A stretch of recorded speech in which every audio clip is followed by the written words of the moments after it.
মারাত্মক খবর!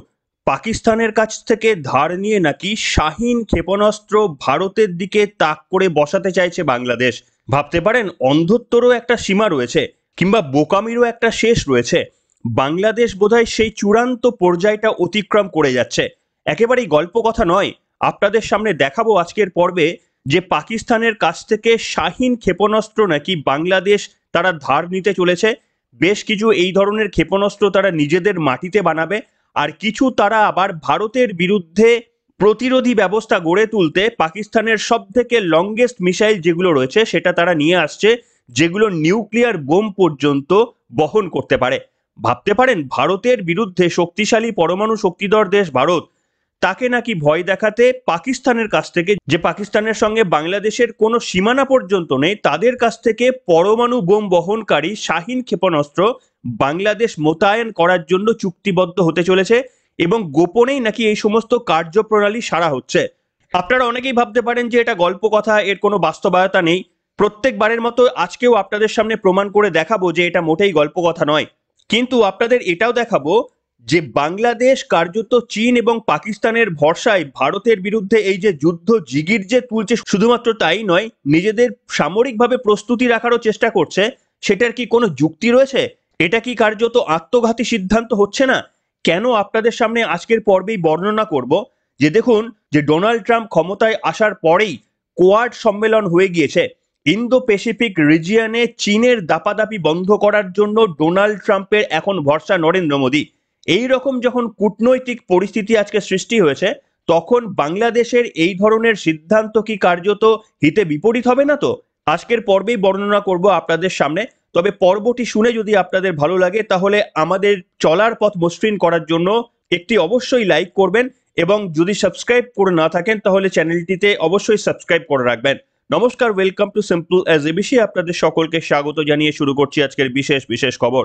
প্রথমেই সমস্ত ধন্দের নিরাসন করব, তবে একটি পর্বে সব তথ্য দেওয়া যাবে না। আজকের পর্বে যেটুকু তথ্য আপনাদের সামনে দেব, যেটুকু তথ্য আমরা সংগ্রহ করতে পেরেছি, এর বাইরেও অনেক তথ্য সংগ্রহ করছি, যেটা সম্ভবত আগামী পর্বে, কালকের পর্বে আপনাদের দেব। কিন্তু আজকে আপনাদের সামনে একটি অংশ দেখাবো যে পাকিস্তানের কাছ থেকে কিভাবে পরমাণু অস্ত্র বহনকারী শাহীন ক্ষেপণাস্ত্র গোপনে কিনতে চাইছেন বা মজুত করতে চাইছে মোহাম্মদ ইউনূসের সরকার, সেটা আপনাদের সামনে প্রথমে দেখাই। দেখুন, একটা অংশ আপনাদের পড়াচ্ছি, এটা আপনারা পড়ুন। কোয়েশ্চেন মার্কের পর থেকে আমি পড়ছি। সূত্রের খবর, বাংলাদেশের ক্ষেপণাস্ত্র প্রীতির কথা মাথায় রেখে বাংলাদেশে গাজীপুরের সমরাস্ত্র নির্মাণ কারখানায় তাদের শাহীন সিরিজের ক্ষেপণাস্ত্র বানানোর প্রস্তাব দিয়েছে পাকিস্তান। বাংলাদেশ সেনাবাহিনীর হাতে কয়েকটি ক্ষেপণাস্ত্র তুলে দেওয়ার কথাও বিবেচনা করছে পাকিস্তান। এই ক্ষেপণাস্ত্রগুলি প্রথাগত অস্ত্রের পাশাপাশি পারমাণবিক অস্ত্র বহন করতে সম্ভব। বাংলাদেশের হাতে পাকিস্তানি ব্যালিস্টিক ক্ষেপণাস্ত্র থাকলে পূর্ব ও পশ্চিম দুই সীমান্তে চাপে থাকবে ভারত। ব্যাস, এটুকুই শুধু আপনাদের সামনে পড়লাম, বাকি তথ্য আগামী পর্বে দেব। কি বুঝলেন? আমি যে আপনাদের সামনে কোনো মিথ্যে তথ্য দিই না, তার জন্যই কিন্তু এই স্ক্রিনশটগুলো আপনাদের সামনে দেখায়। বুঝতে পারলেন যে গোপনে পাকিস্তানের সঙ্গে নাকি একটা ডিল হচ্ছে, যেখানে শাহীন সিরিজের ক্ষেপণাস্ত্র বাংলাদেশ তৈরি করবে, এবং কিছু অস্ত্র ইমিডিয়েটলি তারা পাকিস্তানের হাত থেকে কিনতে চাইছে, যেগুলো পরমাণু অস্ত্র বহন করতে সক্ষম। আচ্ছা, ভেবে দেখুন তো, বাংলাদেশের তো পরমাণু অস্ত্রই নেই, তাহলে শাহীন ক্ষেপণাস্ত্র নিয়ে বাংলাদেশ কি করবে? তাহলে পরমাণু অস্ত্র সমেত সেই শাহীন ক্ষেপণাস্ত্রগুলো পাকিস্তানের কাছ থেকে কিনতে চাইছে বাংলাদেশ। এরপরে আপনাদের সামনে কিছু কথা বলি। কি এই শাহীন ক্ষেপণাস্ত্র? আপনারা জানেন, এই মুহূর্তে ভারতের কাছে সব থেকে দূরপাল্লার যে ক্ষেপণাস্ত্র রয়েছে সেটা হচ্ছে অগ্নি-5। এই অগ্নি-5 এর রেঞ্জ হচ্ছে 7,000 থেকে 8,000 কিলোমিটার। আর পাকিস্তানের কাছে যে সব থেকে বেশি রেঞ্জের যে ক্ষেপণাস্ত্র রয়েছে সেটা হচ্ছে শাহীন। শাহীন-1, শাহীন-2 এবং শাহীন-3। শাহীন-1 এর রেঞ্জ হচ্ছে 750 কিলোমিটার, শাহীন-2 এর রেঞ্জ হচ্ছে 900 কিলোমিটার, এবং শাহীন-3 রেঞ্জ হচ্ছে 2750 কিলোমিটার।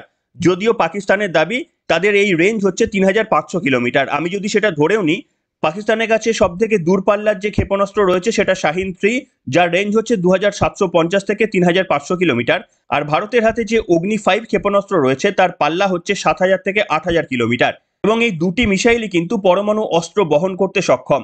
এই ধরনের শাহীন ক্ষেপণাস্ত্র বাংলাদেশ চাইছে তাদের নিজেদের মাটিতে নিয়ে আসতে। দেখুন, সাহস থাকা ভালো, কিন্তু অতি সাহস থাকা ভালো নয়।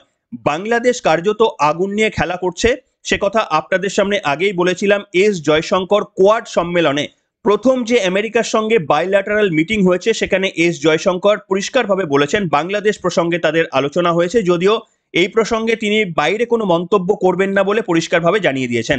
এছাড়াও আপনাদের গতকালের সকালের পর্বে বলেছিলাম যে ইন্দো প্যাসিফিক রিজিয়নে চীনের দাদাগিরি আর কোনোভাবেই মানবে না, পরিষ্কারভাবে বলে দিয়েছে আমেরিকা। আপনাদের আরও একটা তথ্য দিচ্ছি, সেটা আপনারা দেখুন। It's going to be golden age for Indian American friendship, former spiritual advisor to Donald Trump. Donald ট্রাম্পের যিনি স্পিরিচুয়াল অ্যাডভাইজার তিনি বলছেন যে এটা ভারত এবং আমেরিকার মধ্যে গোল্ডেন পিরিয়ড হতে চলেছে, এবং এই বার্তাটা কিন্তু চীন পরিষ্কারভাবে পেয়ে গিয়েছে যে এই মুহূর্তে আমেরিকা, যারা বিশ্বের 1 নম্বর শক্তিধর দেশ, তারা পরিষ্কারভাবে ভারতের সঙ্গে সখ্যতা বজায় রাখতে চাইছে এবং ইন্দো প্যাসিফিক রিজিয়নে যে চীনের দাপাদাপি চলে সেটাকে কোনোভাবেই মানবে না আমেরিকা। সেই কারণেই যে কোয়াড বৈঠক হয়ে গিয়েছে ভারত, অস্ট্রেলিয়া, জাপান এবং আমেরিকার মধ্যে, সেখানে এই বার্তায় দেওয়া হয়েছে কিন্তু ডোনাল্ড ট্রাম্পের প্রশাসনের তরফ থেকে। কি এই কোয়াড বৈঠক? এই কোয়াড বৈঠকের প্রসঙ্গটা কেন এতটা ভারতের জন্য ইম্পর্টেন্ট সেটা না হয় আগামী পর্বে আপনাদের সামনে পুরো ম্যাপ দেখিয়ে বর্ণনা করব, কিন্তু প্রশ্ন হচ্ছে যে চীন এই বার্তা পেয়ে যাবার পর ভারতের সঙ্গে সখ্যতা বাড়ানোর চেষ্টা করছে চীন। তার কারণ তারা জানে যে আমেরিকাকে খচিয়ে এই মুহূর্তে ভারত বিদ্বেষী কোনো জিগির যদি তারা তোলে তাহলে সেটা তাদের জন্য অর্থনৈতিকভাবে বলুন আর সামরিকভাবে বলুন সেটা কোনোদিনই ভালো হবে না।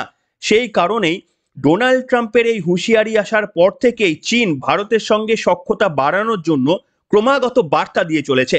কি সেই বার্তা? আপনাদের দেখিয়েছিলাম, কিন্তু আরো বেশ কিছু প্রোগ্রেস ঘটেছে। কি বার্তাটা আপনারা আগে দেখুন। As emerging economy China India need to engage in cooperation, Chinese foreign minister. অর্থাৎ চাইনিজ ফরেন মিনিস্টার তিনি বলেছেন ভারত এবং চীন যেহেতু অন্যতম অর্থনৈতিক ক্ষমতাশালী দেশ, এরা একে অপরকে সাহায্য করাটা এই মুহূর্তে প্রয়োজন। এতদিন পর কিন্তু চীনের বোধগম্য হলো, ডোনাল্ড ট্রাম্প ক্ষমতায় আসার পর চীনের বোধগম্য হলো ভারতের সঙ্গে সম্প্রীতির বার্তায় তাদের রাখাটা উচিত। বুঝতে পারছেন এবার কি ঘটছে আন্তর্জাতিক মহলে? আসুন ইংলিশে যেটা লেখা রয়েছে এটাকে বাংলায় ট্রান্সলেট করে আপনাদের পড়াই, এবং যেহেতু বাংলায় ট্রান্সলেট করছি তাই একটু এদিক ওদিক হতে পারে, আপনারা একটু মানিয়ে নেবেন। দেখুন কি লেখা রয়েছে। চীনের পররাষ্ট্র মন্ত্রণালয় অর্থাৎ এক্সটার্নাল অ্যাফেয়ার মিনিস্টার সম্প্রতি দুই প্রধান উদীয়মান অর্থনীতির দেশ চীন এবং ভারতের মধ্যে সহযোগিতার গুরুত্বের ওপর জোর দিয়েছে। মুখপাত্র গুয়ো জিয়াকুন বলেছেন যে উভয় দেশই তাদের 2.4 বিলিয়ন জনসংখ্যার সম্মিলিত জনসংখ্যার মৌলিক স্বার্থের জন্য উন্নয়ন এবং সহযোগিতাকে অগ্রাধিকার দেওয়া উচিত। এটাই শুধু নয়, আরো কি লেখা রয়েছে আপনারা দেখুন একটু। গুয়ো জিয়াকুন বলেছেন যে উভয় দেশকে একে অপরের হুমকি বা প্রতিযোগী হিসাবে দেখার পরিবর্তে পারস্পরিক উন্নয়নের সুযোগের দিকে মনোনিবেশ করতে হবে। তিনি শান্তিপূর্ণ সহাবস্থানের 5টি নীতি মেনে চলার প্রয়োজনীয়তা তুলে ধরেন, একটি বহুমুখী বিশ্ব এবং অন্তর্ভুক্তিমূলক অর্থনৈতিক বিশ্বায়নের পক্ষে কথা বলেন। আপনি ভাবতে পারছেন চীন নাকি বলছে ভারতের সঙ্গে শান্তিপূর্ণভাবে সম্পর্ক নিয়ে যেতে হবে, প্রতিযোগিতামূলক বা একে অপরকে হুমকিমূলক এই সংস্কৃতি থেকে বেরিয়ে আসতে হবে। এরপরে আপনারা বলুন এমন কি ঘটলো যে চীনের এমন বোধোদয় হলো? এর মধ্যে কি এমন ঘটনা ঘটলো? এর মধ্যে একটাই ঘটনা ঘটেছে, ডোনাল্ড ট্রাম্পের আমেরিকায় ক্ষমতায় বসা এবং এস জয়শঙ্কর ভারতের প্রতিনিধি হিসাবে ডোনাল্ড ট্রাম্পের সঙ্গে যখন সাক্ষাৎ করেছিলেন এমন কিছু তথ্য বিনিময় আদান প্রদান হয়েছে যেখানে পরিষ্কারভাবে ডোনাল্ড ট্রাম্প বলে দিয়েছে যে ইন্দো প্যাসিফিক রিজিয়নে চীন নয় ভারতের কথাই হবে শেষ কথা এবং আমেরিকা তাতে সায় দেবে। আর সেই বার্তা পাওয়ার পর থেকেই কিন্তু চীন ভারতের সঙ্গে শান্তিপূর্ণ সহাবস্থানের বার্তা দিয়ে আসছে। এবং দেখুন ভারতও কিন্তু কখনোই যুদ্ধ চায় না, ভারতও কিন্তু চীনের সঙ্গে শান্তিপূর্ণ সহাবস্থান বারবার চেয়ে এসেছে, চীনই সেটা বারবার ভঙ্গ করেছে। সেই কারণে যেহেতু চীনের তরফ থেকে এরকম একটা বার্তা পাওয়া গিয়েছে সেটাকে কালতি বিলম্ব না করে কি ঘটনা ঘটেছে আপনারা দেখুন। গতকালের রাতে আনন্দবাজার পত্রিকায় প্রকাশে একটি খবর, অজিত ডোভালের পর এবার চীন সফরে যাচ্ছেন বিদেশ সচিব, দ্বিপাক্ষিক সম্পর্ক নিয়ে আলোচনা। বিক্রম মিশ্রির কথা মনে রয়েছে, বাংলাদেশে গিয়েছিলেন একেবারেই উচ্চপদস্থ বিদেশ সচিব, তিনি এই মুহূর্তে চীনে যাচ্ছেন। কেন না চীনের ফরেন মিনিস্টারের তরফ থেকে এই ধরনের বক্তব্য প্রথমবারের জন্য পাওয়ার পরই কিন্তু ভারত দ্বিপাক্ষিক সম্পর্ক উন্নতির জন্য বিক্রম মিশ্রিকে পাঠিয়ে দিচ্ছেন চীনে। অর্থাৎ একটা স্টেবিলিটি আনার চেষ্টা করছে ভারত আমেরিকাকে পাশে পাওয়ার পর থেকে। এই রকম যখন পরিস্থিতি তখন ভাবুন ওই নেংটি ইঁদুরের ছানা বাংলাদেশ, তারা নাকি পাকিস্তানের কাছ থেকে শাহিন ক্ষেপণাস্ত্র নিয়ে ভারতকে হুমকি দেখানোর চেষ্টা করছে। তাদের বাপ রাজি হয়ে যাচ্ছে ভারতের সঙ্গে সুসম্পর্ক বজায় রাখতে, অথচ এই নেংটি ইঁদুরের ছানা তিনি ভাবছেন যে চীন এবং পাকিস্তানকে তাদের কনফিডেন্সে নিয়ে ভারতের বিরুদ্ধে যুদ্ধ জিগির তুলে এবং শাহীন ক্ষেপণাস্ত্র, পরমাণু অস্ত্র বহনকারী শাহীন ক্ষেপণাস্ত্র নাকি ভারতের দিকে তাক করে তারা রেখে দেবে। বুঝতেই পারছেন কিভাবে নিজেদের কবরটা আস্তে আস্তে করে বাংলাদেশ খুঁড়ছে, সেটা একটু বাংলাদেশের সাধারণ মানুষ বোঝার চেষ্টা করুন।